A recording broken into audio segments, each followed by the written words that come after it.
বাবাজি ভাইরা, আমি যেটা বলতেছিলাম, আজকে নবীর যারা আশিক হয়, আজকে যারা নবীর প্রেমিক হয়, আজকে যারা নবীকে মহব্বতকারী হয়, আজকে জগতের মধ্যে তারা পাগলই হয়, তারা কখনো নিজেকে শিক্ষিত বলে দাবি করে না, তারা কখনো নিজেকে পণ্ডিত বলে দাবি করে না। আমার সোনা মানিকেরা, আমার নবী মুস্তাফা সাল্লাল্লাহু তাআলা আলাইহি ওয়াসাল্লাম বলে, আবু বকর আজকে কাফেররা জুলুমের অত্যাচার বাড়িয়ে দিয়েছে, অতএব যখনই বাড়ি থেকে বার হইবা তখন একটু সাবধানতা অবলম্বন করবা। আবু বকর সিদ্দিক রাদিয়াল্লাহু তাআলা আনহু যেন বাবা বাড়ির দিকে চলে গেল, এইভাবে দিনগুলো অতিবাহিত হতে থাকে, দিনগুলো যেন আপনার চলতে থাকে। বাবারে, রাত্রি বেলায় একদিন আমার নবীজি বিছানায় শুয়ে আছে, হযরত জিবরিল আমিন আমার নবীজির কাছে এসে সালাম দিলেন, আসসালাতু ওয়াসসালামু আলাইকা ইয়া রাসূলুল্লাহ, আসসালাতু ওয়াসসালামু আলাইকা ইয়া হাবিবাল্লাহ। নবী গো, আপনাকে মক্কা থেকে মদিনায় যাইতে হবে, আমার আল্লাহ তাবারাক তাআলা অর্ডার দিয়েছে। আমার নবীজি বলে, জিবরিল এত মধ্যরাত্রিতে আমার আল্লাহ তাবারাক তাআলা এইখান থেকে মদিনায় যাইতে হবে, এত রাত্রিতে অর্ডার দিয়েছে, কারণটাকে? জিবরিল আমিন বলতেছে, হুজুর গো, আপনার বাড়িটা চতুর্দিক থেকে ঘেরাও হয়ে গেছে, যে কোনো মুহূর্তে আপনাকে আক্রমণ করতে পারে, যে কোনো মুহূর্তে আপনাকে তীর মারতে পারে, যে কোনো মুহূর্তে আপনাকে পাথরের আঘাত করতে পারে। অতএব ইয়া রাসূলুল্লাহ, দেরি নয়, দেরি নয়, আপনি জলদি করে এইখান থেকে মদিনার দিকে অগ্রসর হয়ে যান। নবী আমার মানে জিবরিল রে, আমি যে দরওয়াজা দিয়ে বার হয়ে যাব, আজকে ওই কাফেররা আমাকে দেখতে পাবে, আমি কেমন করে যাব? আমার জিবরিল আমিন বলতেছে, ইয়া রাসূলুল্লাহ, আপনি যখন দরওয়াজার সম্মুখ দিয়ে যাবেন, একটা কোরআনের আয়াত পড়ে আপনি এই ধুলো তুলে মাটি তুলে আপনি দরওয়াজার মুখে কাফেরদের দিকে লক্ষ্য করে ছুড়ে দেবে, তারা আপনাকে দেখতে পাবে না। জোরে বলুন সুবহানাল্লাহ। বাবাজি ভাইরা আমার, আমার নবী মুস্তাফা সাল্লাল্লাহু তাআলা আলাইহি ওয়াসাল্লাম ওই বাবা আপনার একটু ধুলো নিলেন আর কোরআনের আয়াত পড়ে কাফেরদের দিকে লক্ষ্য করে ছুড়ে দিলেন, আর আমার নবীজি যেন বার হয়ে গেল। হযরত আলীকে ডাকলেন, হযরত আলীকে ডাকার পরে বলে, এই আলী, আজকে আমার বিছানায় তুমি রাত্রিটা কাটিয়ে দাও, আগামী কালকে সকালবেলা তুমি মদিনাতে হাজির হয়ে যাও। হযরত আলী রাদিয়াল্লাহু তাআলা আনহু উনি যেন আপনার বিছানায় শুয়ে গেলেন, চাদরটা দিয়ে আপনার মুখটা ঢেকে। কাফেরের দলেরা চিন্তা করে, হায় রে, আজকে এতক্ষণ পর্যন্ত দাঁড়িয়ে আছে, নবী তো বের হয় না, কেমন করে তার প্রতি আক্রমণ করব, কেমন করে নবীকে কতল করব? আর দেরি নয়, দেরি নয়, চলো চলো ঘরের মধ্যে প্রবেশ করব। আর ঘরের মধ্যে প্রবেশ করার পরে আমরা ডাইরেক্ট নবীর গলা দিয়ে, গর্দান দিয়ে আমরা তলোয়ার চালাইয়া দিব। সকল কাফেরেরা হুড় করে আমার নবীজের ঘরে ঢুকলেন, ঢোকার পরে কেউ বলছে তলোয়ারটা চালাইয়া দাও, কেউ বলছে না না না, আজকে নবী চেহারা নাকি অতি সুন্দর চেহারা, নূরানিময় চেহারা, অতএব তার চেহারা দেখে তাকে কতল করব, একবার চাদরখানা উঠায় দেখো। কেউ বলছে না না, দেখতে গেলে হয়তো কতল করতে পারবো না, অতএব তার চাদরখানা উঠানো যাবে না, তাকে ডাইরেক্ট কতল করে দাও। এইদিকে হযরত আলী রাদিয়াল্লাহু তাআলা মনে মনে ভাবছে, আল্লাহ গো, আজকে আমাকে এই জগৎ ছেড়ে পর জগৎকে গমন করতে হবে। আল্লাহ, এরা যদি আজকে তলোয়ার চালিয়ে দেয় আর আমি যদি কথা না বলে, আজকে তারা হয়তো আমাকে শহীদ করে দিবে। আবার আবার হযরত আলী বলতেছে, আল্লাহ গো, আমার নবীর মুখ থেকে, জবান থেকে যে কথাটা বের হয়ে যায়, আজকে পাহাড় পর্বত এক জায়গা থেকে অন্য জায়গায় চলে যেতে পারে, আজকে আসমান জমিনে নড়ে যেতে পারে, কিন্তু আমার নবীজি জবান থেকে যে কথাটা বের হয়ে যায়, সেই কথার কোনো নড়চড় হয় না। জোরে বলেন সুবহানাল্লাহ। আমার নবী যখন বলেছে আগামী কালকে মদিনায় দেখা করতে, আমাকে কেউ পৃথিবীর শহীদ করতে পারবে না, জোরে বলা যাবে না সুবহানাল্লাহ। আর নবী যে আমার আজ লাগায়া বাজার, হিজরত করিলে সোনার মদিনা, নবী যে আমার আজ গড়ায়া সংসার, হিজরত করিলে সোনার মদিনা। আর কত আছে জাহিরে, আর কত আছে বাতেনে, আর বাতেনের ভেদা ভেদ জানে পীর পয়গম্বর আউলিয়া, নবী যে আমার আর গড়ায়া সংসার, হিজরত করিলে সোনার মদিনা। নবী বলে হযরত আলী আমার বিছানায় আছে খালে, সেই বিছানায় তুমি শুয়ে যাও, নবী যে আমার আর গড়ায়া সংসার, হিজরত করিলে সোনার মদিনা। বাবাজি ভাইরা, এবার ওই কাফেরের দলেরা এবার তারা একত্রিত হইয়া একমত হইল, তার চারখানা দেখার পরে আমরা তাকে কতল করব। যেমনই আপনার মুখ থেকে চাদর কানা তোলা দেখতেছে ওই জায়গায় নবী নাই, ওই জায়গায় যেন আমার হযরত আলী রাদিয়াল্লাহু তাআলা আনহুকে যেন দেখতে পায়। বাবাজি ভাইরা, আমার হযরত আলী রাদিয়াল্লাহু তাআলা আনহুকে জিজ্ঞাসা করে, আলী আজকে ঘরের মধ্যে নবী মুহাম্মদ রাসূলুল্লাহ সাল্লাল্লাহু তাআলা আলাইহি ওয়াসাল্লামকে দেখলাম, আজকে নবী কখন বের হয়ে গেল, কখন চলে গেল আমরা দেখতে পাইলাম না, আর তুমি কখন ঘরের মধ্যে প্রবেশ করলা ওটা আমরা বুঝতে পারলাম না, আমরা তো নবীর দরওয়াজার কাছে দাঁড়াইয়া ছিলাম। আমার আলী বলে, শোনো রে, আজকে আমার নবী মুস্তাফা সাল্লাল্লাহু তাআলা আলাইহি ওয়াসাল্লাম যদি ইচ্ছা করে, যদি মনে করে, আজকে তোমরা কাফের তো দেখা দূরের কথা, জগতের কোন মানুষ দেখতে পাবে না, তোমাদের সম্মুখ দিয়ে বার হয়ে গেছে কিন্তু তোমরা দেখতে পাও না, এটা আমার নবীজির মুজিজা। সঙ্গে সঙ্গে ওই কাফেরের দলেরা বলতেছে, আলী তবে নবী কোথায় গেল? বলে, আমার নবীজি আজকে মক্কা ছেড়ে মদিনার দিকে অগ্রসর হয়েছে, আমার নবীকে আজকে কেন কাল কিয়ামত পর্যন্ত তোমরা পাইবে না। সকল কাফেরেরা আমার নবীজির পেছনে যেন আপনার ছুটতে আরম্ভ করেছে। এইদিকে আমার নবীজি আবু বকরের বাড়িতে আসিয়া আপনার দরওয়াজা আমার নবী আওয়াজ দিতেছে, আসসালামু আলাইকা ইয়া আহলাল বাইত, আপনার ঘরকে সালাম দিয়েছে। যেমনই সালাম দেওয়া সঙ্গে সঙ্গে আবু বকর সিদ্দিক রাদিয়াল্লাহু তাআলা আনহু দরওয়াজাটা যেন খুলে দিয়েছে। আমার নবীজি আবু বকরকে বলছে, আবু বকর এখন মধ্যরাত্রি, এখন তুমি বিছানায় আরাম করবে, কারণ আমার আল্লাহ রাত্রি দিয়েছে আরামের জন্য, দিন দিয়েছে কর্মের জন্য, জাওয়াল ওয়াক্ত দিয়েছে ইবাদত থেকে বিরতি থাকার জন্য। আবু বকর আজকে তুমি আরাম করতেছিলা, আমার সালাম দিতে দেরি কিন্তু তোমার দরওয়াজা খুলতে দেরি নয়, বলো বলো তুমি কোথায় ছিলে, কি করতেছিলে?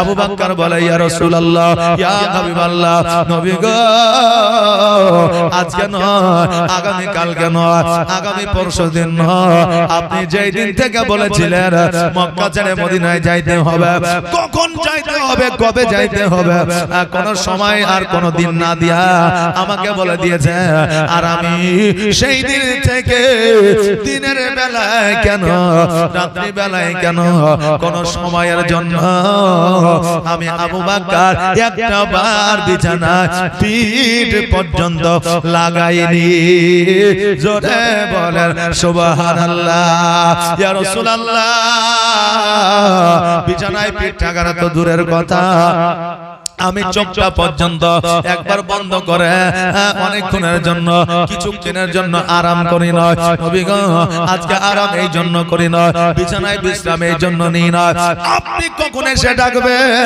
আর ডাকার পরে আমি যদি উঠে আসতে দেরি করি আর কাফেররা যদি আপনার পথে জুলুম করে আমি আবু বকর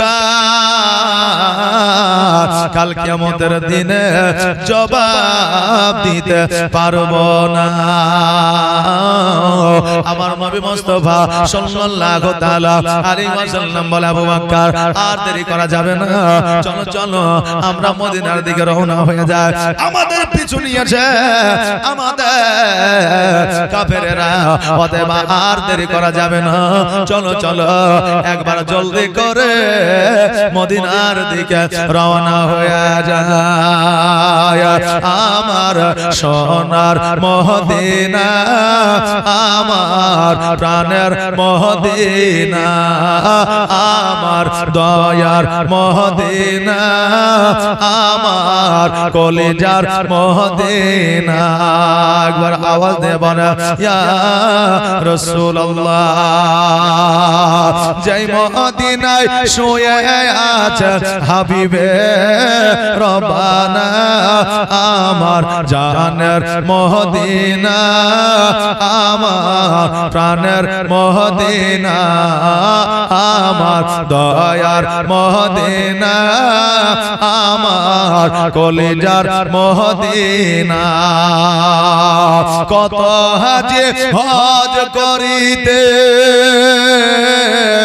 গেল গো মদিনাতে কত হাজে হজ করিতে গেল গো মদিনাতে তবু মদিনা দেখে তবু মদিনা দেখে হাজিদের জান ভরে না আমার সোনার মদিনা আমার প্রাণের মদিনা আমার দয়ার মদিনা আমার কলিজার মদিনা যেই মদিনায় শুয়ে আছে যেই মদিনায় শুয়ে আছে হাবিবে রব্বানা আমার জানের মদিনা আমার প্রাণের মদিনা আমার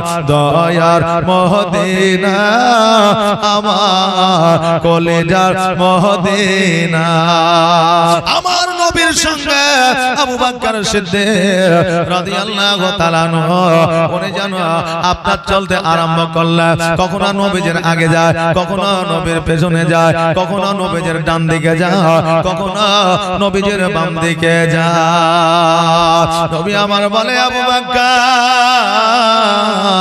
আজকে তুমি এক জায়গায় স্থির না হইয়া আজকে আগে পিছে সামনে আর বামে ডানে যাইতেছো কারণটাকে আবু বকর বলে নবী গো আজকে জানি না কোন দিক থেকে কাফেররা আক্রমণ করবে যদি ডান দিক থেকে আক্রমণ করে আমাকে যেন আগে আক্রমণ করে যদি সামনে থেকে আক্রমণ করে আমাকে যেন আক্রমণ করে যদি বাম দিক থেকে আক্রমণ করে আমাকে যেন তারা আক্রমণ করে নবী গো আজকে আপনাকে আঘাত করিলে আমি আবু বকর সহ্য করতে পারবো না ইয়া রাসূলুল্লাহ আজকে আপনাকে ডাইরেক্ট যদি কেউ আঘাত করে এটা তো দূরের কথা আপনার নামে কেউ আঘাত করিলে আমি আবু বকর সহ্য করব না আরে বাবা রে ভাইরা আমরা মুসলমান, আমার নবীর শানে কেউ যদি গুস্তা করে, আমরা অনেক মানুষ আছে আমরা চুপটি করে সেটাকে সহ্য করি, আবার নিজেরাই আমরা বলি আমরা নবীর প্রেমী না, বলি না বাবা? এই দেখেন কিছুদিন আগে আপনার ইন্টারনেটে মোবাইলের মধ্যে ভাইরাল হয়েছিল, কোন এক যুবক আই লাভ মোহাম্মদ বলে ইন্টারনেটে আপলোড করেছিল। ইউপির পুলিশ তাকে গ্রেফতার করেছিল, আর গ্রেফতার করার পরে তার প্রতি অত্যাচার জুলুম করেছিল। এটা আপনারা অনেকে জানেন তো মনে হয় নাকি, বলেন যে জুলুম করেছিল বহু জায়গার মুসলমান, এটার প্রতি আপনার প্রতিবাদ করেছিল। আই লাভ মোহাম্মদ সাল্লাল্লাহু তাআলা আলাইহি ওয়াসাল্লাম বলেছে তাতে ক্ষতি কি? সে নবীকে ভালোবাসে তাই লিখেছে, তাদের তোমাদের অসুবিধা কি? এই সময়টা আমার নবী মুস্তাফা সাল্লাল্লাহু তাআলা আলাইহি ওয়াসাল্লামের আমলেও ছিল। এই রকম ভাবে নবীর প্রশংসা যদি কেউ করত, নবীর নাম শুনিলে কাফেরদের গা শরীর জ্বলে যাইত। এই সময়ে যদি আপনার কিছু মানুষ জগতের মধ্যে থাকে, তারা হয়তো ভিন্ন ধর্মে, নবীর কথা শুনলে তাদের জানটা জ্বলিয়ে যায়, তারা চেষ্টা করে ওই মুসলমানের প্রতি অত্যাচার করিতে। আজকে আমরা বাবা এমনই মুসলমান, আজকে নবীর প্রতি তারা গুস্তাখি করলো, আজকে আমরা প্রতিবাদ করতে পারলাম না। আজকে শুধু ভারতবর্ষের মুসলমানের কথা বলছি না বাবা, আজকে সারা বিশ্বে কোটি কোটি মুসলমান আছে, তারা কেউ প্রতিবাদ করলো না। আজকে আমরা হিন্দুস্তানে বসবাস করছি বলে হয়তো আমরা অনেকেই দেশের আইন এবং দেশের বিধানকে বাঁচাতে গিয়ে আমরা হয়তো অনেকে প্রতিবাদে শামিল হতে পারিনি। কিন্তু বাবা, যেই কান্ট্রিটা হলো ইসলামিক কান্ট্রি, যেই দেশটা হলো ইসলামিক দেশ, ওই দেশগুলোতে এখনো পর্যন্ত কেউ প্রতিবাদ জনসম্মুখে ইন্টারনেটে প্রকাশ্যে তো দূরের কথা, কেউ একটা মেসেজেও প্রতিবাদ করেনি। জি, আবার তারাই বলে যে আমরা নবীর প্রেমে পাগল। সুবহানাল্লাহ। এই জন্য তো আমি আগেই বলেছি এবং অনেক মাহফিলে বলে থাকি যে আমরা মুখেই শুধু বলি যে ভালোবাসি ভালোবাসি, কিন্তু অন্তরে আমাদের ভালোবাসা নাই। আমরা মৌখিকভাবে ভালোবাসতে খুব শিক্ষিত, কিন্তু অন্তরের দিক থেকে ভালোবাসার দিক থেকে আমরা একেবারেই মূর্খ। কথা বুঝলেন না বাবা? এই জন্য আমরা মুখে ভালোবাসি কথাটা খুবই বলি, কিন্তু অন্তরে আগের মতো এখন ভালোবাসা মানুষের নাই। শুধু নবীর প্রতি আমাদের সন্তানাদের প্রতিও আগে যেমন ভালোবাসা ছিল এখন বর্তমানে নাই। কিন্তু দেখানো আগে বাপজিরা ছেলেরা যেটা চাইতো সেটাই কিন্তু দিত না, কারণ অভাবের কারণে কেউ দিত না, বা ছেলে খারাপ হবে এই বলে অনেকে দিত না। যে ছেলে যখন যেটা চাইবে সেটা তার আবদারটা যদি পূরণ করা যায়, বড় হয়ে কিন্তু আপনাকে হাইসার কোপ খাইতে হবে। কথা বুঝলেন? এখন যেটা চাইছে সেটাই দিয়ে দিচ্ছেন, কিন্তু এমন একটা সময় আসবে ও বলবে যে আমার এটা লাগবে, কিন্তু আপনি আর দিতে পারবেন না, বা আপনি জানেন দিলে হয়তো ক্ষতি হয়ে যাবে, তখন ভাবছেন। কিন্তু তখন যদি না দেন তাহলে সেই ছেলে ভাববে যে আমাকে আব্বা এতদিন এত কিছু দিয়েছে, কোনোদিন না বলেনি, তার মানে এখন না বলছে মানে এই বাপ আমাকে ভালোবাসে না, একে যেমন করে হোক রাস্তা থেকে সরাইতে হবে। এরকম ঘটনা ঘটছে না? ঘটছে না? জি, এই জন্য ছেলে যেটা চাইবে সেটাই সঙ্গে সঙ্গে দিয়ে দিবেন, এটা কখনো করবে না। এটা আমার কথা নয়, এটা আমার স্বয়ং রাসূল পাক সাল্লাল্লাহু তাআলা আলাইহি ওয়াসাল্লামের কথা। জোরে বলেন সুবহানাল্লাহ। তা আগের বাপজিরা ছেলেদের ভালোবাসতো, কিন্তু কোনোদিন কখনো যেটা চাইতো সেটাই দিয়ে দিত না। আগের বাপজিরা বিবিদের ভালোবাসতো, কিন্তু কখনো আই লাভ ইউ বলে সংবর্ধনা দিত না, যে জানু সোনামণি টিয়া পাখি বলে সংবর্ধনা দিত না। কিন্তু তারা কি বিবিদের ভালোবাসতো না? ভালোবাসতো। আর এখন বিবিদের ভালোবাসে মৌখিক ভাবে, জানো সোনা মনি টিয়া কলিজা পাখি। কেউ বলছে আই লাভ ইউ, তো বিবি বলছে আই লাভ ইউ আনলিমিটেড। জি, মানে মুখের দিক থেকে ভালোবাসাতে কোনো কমতি খামতি নাই, কিন্তু অন্তরের দিক থেকে মহব্বত কিন্তু আগের মতো নাই। যা কিছু দেখা যায় সবকিছুই লোক দেখানো। তবে সবাই না বাবা, এখনো 100-র মধ্যে খুঁজতে গেলে একটা পাওয়া যাবে। একজনের বিবি মারা গেছে বুঝলেন, তো তার পরের দিন যাইয়া তার বিবির কবরে সে হাওয়া করছে। এখন গায়ের মানুষ চিন্তা করছে আহারে তার বিবিকে কত ভালোবাসে, কবরে হাওয়া করছে। এইভাবে যদি কবরে হাওয়া করে তো লোকটা তো পাগল হয়ে যাবে, কারণ নবী মুস্তাফার বিবি খাদিজাতুল কুবরা রাদিয়াল্লাহু তাআলা আনহা যখন ইহ জগৎ ছেড়ে পর জগৎ গমন করেছিলেন, তো আমার নবীজি একদিন নয়, 2 দিন নয়, 5 দিন নয়, 7 দিন পর্যন্ত ওই খাদিজার কবরের কাছে ছিলেন। তো হয়তো এই লোকটা নবীজির সুন্নাত আদা করছে, আর না হয় ওই বিবির মহব্বতে কবরের কাছে পড়ে আছে। আহারে, কবরেতে হাওয়া পৌঁছাবে না, তবুও লোকটা হাওয়া করছে। তো চয়াকে ধরে নিয়ে আসি, নইলে এত ব্রেন শর্ট হয়ে যাবে। বেশি ভালোবাসলে মানুষের ব্রেন শর্ট হয়ে যায়, হয় না? অনেকেই প্রেমে পাগল হয়ে গেছে, রাস্তায় রাস্তায় ঘুরছে। আবার বেশিক্ষণ মহব্বতের স্বপ্ন যদি ঘুমন্ত অবস্থায় দেখে, তো ও আবার ব্রেন স্ট্রোক করবে। কথা বুঝলেন? এই জন্য বিজ্ঞান বলে যে বেশিক্ষণ মানুষ স্বপ্ন দেখে না, খুব বেশি হলে 1 মিনিট 60 সেকেন্ড, 30 সেকেন্ড, 35 সেকেন্ড, বা হয়তো খুব বেশি হলে 20 সেকেন্ড স্বপ্নটা দেখে। কিন্তু ওই 20 সেকেন্ডের স্বপ্নটাই মনে হয় অনেকক্ষণ ধরে স্বপ্ন দেখছিলাম। কথা বুঝলেন না? যে বেশিক্ষণ মানুষ স্বপ্ন দেখলে মানুষ মারা যাবে, এটা বিজ্ঞানের মতো বিজ্ঞান বলছে। বেরাদার, তো এবার বলছে লোকটা তো পাগল হয়ে যাবে, চল লোকটাকে ধরে নিয়ে আসি। এখন যুবক ছেলেরা আপনার চলে গেল, এখন দেখবেন যুবকেরা অনেক জায়গাতে সচেতন আছে না? নাই? যুবকেরা অনেক জায়গায় সচেতন। এখন যুবকেরা অনেকে মসজিদে যায় নামাজ পড়তে, যদি ইমাম ভালো হয়। জি, এখন যুবকেরা, অনেক যুবক যায় আপনার মানুষ বিপদে পড়লে সহযোগিতা করতে, যদি যে বিপদে পড়েছে সে যদি ভালো হয়। কথা বুঝলেন না? অনেক যুবক আছে নিজের গ্রামকে, এলাকাকে সহযোগিতা করে বিভিন্ন প্রকারে, বিভিন্ন ভাবে, যদি গ্রামের মানুষ সেই ছেলেটাকে ভালোবাসে। কথা বুঝতে পারছেন আমার? জি, এখন অনেক যুবক এগিয়ে আছে ভালোর দিকে। তো যুবকেরা কি করেছে, ওই লোকটাকে ধরে আনার জন্য গেছে। যাওয়ার পরে ডাইরেক্ট তার ধরে আনা যাবে না, বলছে চাচা আপনি চাচিকে এত ভালোবাসেন, আপনি যে হাওয়াটা করছেন এই হাওয়াটা কবরে পৌঁছাবে না, অতএব এক কাজ করেন, চলেন বাড়ির দিকে চলেন। চাচা গো, আপনি চাচিকে এত ভালোবাসেন, আপনি এত ভালোবাসা যদি বেঁচে থাকেন তো আল্লাহর ডাকে সবাইকে যেতে হবে। চাচিও চলে গেছে। ও চাচা বলছে পাগল কোথাকার, ভালোবাসা ভালোবাসা সব কিছু লয়, তোরা যেটা ভাবছিস সেটা লয়, আমি পাগল হব না। তো বলছে তাইলে আপনি কবরে হাওয়া করছেন কারণ কি? বলছে শোন, তোর চাচি যখন মারা যায় তখন আমাকে একটা ওসিয়ত পূরণ করতে বলেছে। বলে কি ওসিয়ত? বলে তোর চাচি যখন মারা যায় তখন আমাকে ওসিয়ত করে গেছে যে আমি মারা গেলে তুমি তো বিয়ে করবাই, আমি জানি, তো কমসে কম আমার কবরটা যতদিন না শুকাবে ততদিন বিয়েটা করিও না। এই জন্য আমি দেখছি মৌলভী সাহেব, ইমাম সাহেব সাকাল্লাহু সারাহু ওয়াজালাল জান্নাত মাশাও বলে যে পানিটা মেরেছে, এত পানি মারা যখন শুকাইতে 7 দিন 10 দিন সময় লেগে যাবে। এই জন্য আমি কবরে হাওয়া করছি যাতে তাড়াতাড়ি শুকায়, আর আমার বিয়েটাও যাতে তাড়াতাড়ি হয়ে যায়। আচ্ছা বলেন, লোকে দেখছে মহব্বতে হাওয়া করছে, এটা লোকের নজরে, কিন্তু ওর মন আলাদা বলছে যে আমি তাড়াতাড়ি এই শুকাবো আর ওসিয়তটা পূরণ করব, আর আমি বিয়েটা তাড়াতাড়ি করব।